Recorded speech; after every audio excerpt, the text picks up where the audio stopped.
사연자분이 보내주신 이야기 시작해볼게요. 안녕하세요. 저는 편의점을 운영하고 있는 30대 남성입니다. 와이프는 제가 일을 하던 와이프의 아르바이트생이었는데 공부를 하면서 야간 아르바이트를 했었어요. 늦은 나이에 대학을 가서 공부를 하던 터라 정말 열심히 일도 하고 공부도 하는 그 모습이 오빠 같은 마음으로 예뻐 보였고, 제가 종종 새벽에 가서 진상 손님들을 대응하면서부터 부쩍 친해지게 되었습니다. 그러다 결국 연애를 하고 결혼까지 하게 되었고요. 저희 와이프가 늦게 학교를 가면서 되고 싶었던 게 간호사였습니다. 20대 후반이라는 늦은 나이에 대학을 들어가서 결국 30이 넘어서야 간호사가 되어 일을 하게 되었어요. 저는 그런 와이프를 기다려주다 보니 30 중반이 되어서 결혼을 하게 되었고요. 아무래도 와이프는 이제 사회생활을 시작하는 나이고 저는 이미 일을 해온 시간이 있는 터라 요즘 사람들이 하는 반반 결혼은 아니었고 제가 사는 집의 인테리어를 새로 하고 같이 살게 되었습니다. 와이프가 늦은 나이기도 하고 직장 내 태움이라는 게 워낙 유명한 간호 계열이다 보니 걱정을 많이 했는데 다행히 적응을 잘하고 있었어요. 제가 준 카드를 보니 점심을 먹고 나서 아내가 커피도 종종 사고 하면서 친목을 다지는 것처럼 보였고 저도 그 부분에서는 문제라고 생각하지 않았습니다. 그러다 조금씩 아내가 이상하다고 느끼게 된 것이 집에 오면 늘 쓰러지듯 잠에 들곤 했어요. 왜 그러냐고 무슨 일이 있냐고 물어도 그저 아무런 대답도 없이 쓰러져 잠드는 날이 많았고 몇 주가 지나게 되고 다시 일상으로 돌아온 것 같았어요. 여보, 오늘 마치고 뭐해? 나 오늘 나이트 근무라서 안 들어와. 어? 그런데 왜 아침에 나가? 최간호사랑 같이 카페 들리고 쇼핑 좀 하다가 근무 가기로 해서. 아, 많이 피곤하겠다. 조심해서 일하고 내일 봐. 여보도 수고해. 일반적인 회사원들과 달리 저희 와이프는 3교대 근무이다 보니 스케줄이 들쭉날쭉해서 대부분 당일의 일정을 확인하게 되었습니다. 최근 나이트 근무가 너무 늘어난 것 같아서 밤에 야식으로 먹으라고 샌드위치랑 음료수를 사서 병원에 갔는데 사람이 별로 없더라고요. 병원에 들어가서 저희 아내의 이름을 말하고 간호사를 찾으니 없다고 하더라고요. 그래서 의아한 마음으로 집에 돌아왔고 다음날 아내는 평소와 다름없이 퇴근을 했습니다. 와이프는 식탁 위에 수북한 샌드위치를 보며 이게 뭐냐고 물었고 저는 직원들이랑 나눠 먹으라며 이야기를 할 뿐이었죠. 그리고 하루는 제가 출근을 한 척하며 아내의 뒤를 밟아본 적이 있습니다. 아내는 출근을 하는 것처럼 차를 타고 이동했는데 그 도착지가 병원이 아니었어요. 와이프는 어느 음식점으로 들어갔고 거기에서 일을 하고 있었습니다. 저는 왜 아내가 병원이 아닌 밥집에서 일을 하고 있는지 의아했고 우연히 척 가게에 들어갔습니다. 아내가 주문을 받으러 왔고 제 얼굴을 보더니 화들짝 놀랐습니다. 그리고 사장으로 보이는 여자가 와서 저에게 인사를 하더라고요. 민지 신랑분 맞으시죠? 결혼식 이후로 처음 뵙네요. 네, 그런데 저희 와이프가 왜 여기에서? 제가 얼마 전에 가게를 오픈해서 일손을 도와준다고 해서요. 태연하게 그 여자는 인사를 하고 갔고 불안해 보이는 와이프는 주문을 받고 일을 했습니다. 제가 대부분 가족들이 일하는 곳을 잘 안 찾아가는데 제가 밥을 먹는 동안 일을 하고 있는 와이프를 보는 게 썩 기분이 좋지는 않았고 대충 밥을 먹고는 아내를 데리고 근처 카페로 갔습니다. 아내에게 왜 병원에 안 있고 친구네 가게에서 일을 돕고 있냐고 물었더니 어쩔 수 없다고 하더라고요. 그렇게 아내에게 듣게 된 내용은 그 친구가 아내를 중학교 시절 많이 괴롭힌 학교폭력 가해자인데 얼마 전 병원에서 일을 하다가 환자로 온 그 여자를 만났다고 해요.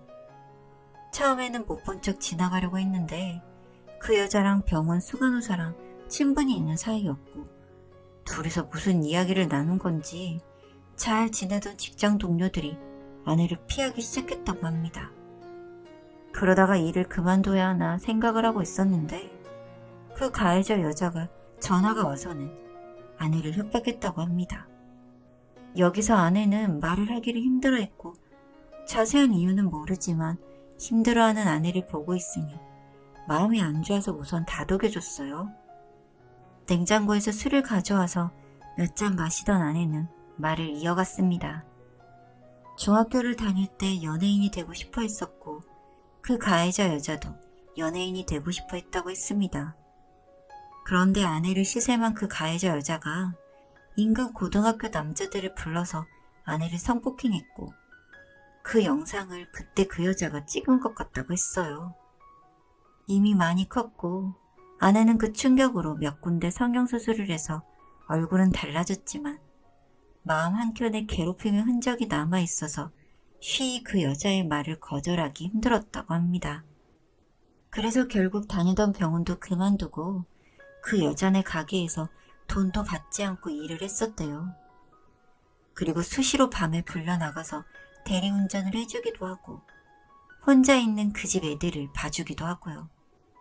사실 이해가 안 된다고 생각을 하기도 했지만 그 여자가 정말 아내의 어렸을 적 동영상을 갖고 있다면 아내가 이렇게까지 행동을 한 게 납득이 되기는 했어요. 그 사실을 듣고 나니 그동안 하하호호하고 바람이라도 피는 건가 의심했던 제가 참 작게 느껴졌습니다. 저는 아내의 복수를 해주고 싶었습니다. 아내는 계속 사진이 있을 것 같다고 하면서 저에게 불안한 마음을 이야기했고 저는 그 가게를 망하게 할 생각을 하고 있었습니다. 마침 그 식당 옆에 큰 기차역이 있길래 낮에 조용히 가보니 역시나 무료급식을 받으려고 서 있는 노숙자들이 보였고 저는 그 노숙자 분들에게 한 끼 식사 비용과 1인당 5,000원씩 돈을 쥐어서 그 가게에서 밥을 먹게 했습니다. 어차피 돈까지 뿌린 거니까 그분들께 크고 작은 소란을 부려달라고 부탁도 했고요. 처음엔 5명, 그 다음엔 9명, 이렇게 노숙자분들을 점점 많이 보내게 되니 나중에는 일반 손님이 눈에 띄게 줄어들기 시작했습니다. 식당이 양식을 파는 가게였는데 아무래도 노숙자분들이 많으면 분위기도 안 나니까 여자 손님들도 데이트를 하는 손님들도 줄어들기 시작한 거죠. 그 다음에 제가 생각한 것은 지역 맘카페였어요. 대부분 지역마다 맘카페가 있는데 이게 화력이 정말 세거든요. 맘카페의 가게의 사진 몇 장과 함께 그럴듯하게 글을 쓰기만 하면 다른 회원들이 피드백도 엄청 하고 입소문도 빠르게 타는데 대신 검증이 필요해요. 그래서 저는 노숙자 한 분과 제가 밥을 먹으러 갔는데 요즘 노숙자분들을 잘 안 받으려 한다는 말이 있어서 노숙자를 먼저 가게로 들어가라고 했습니다.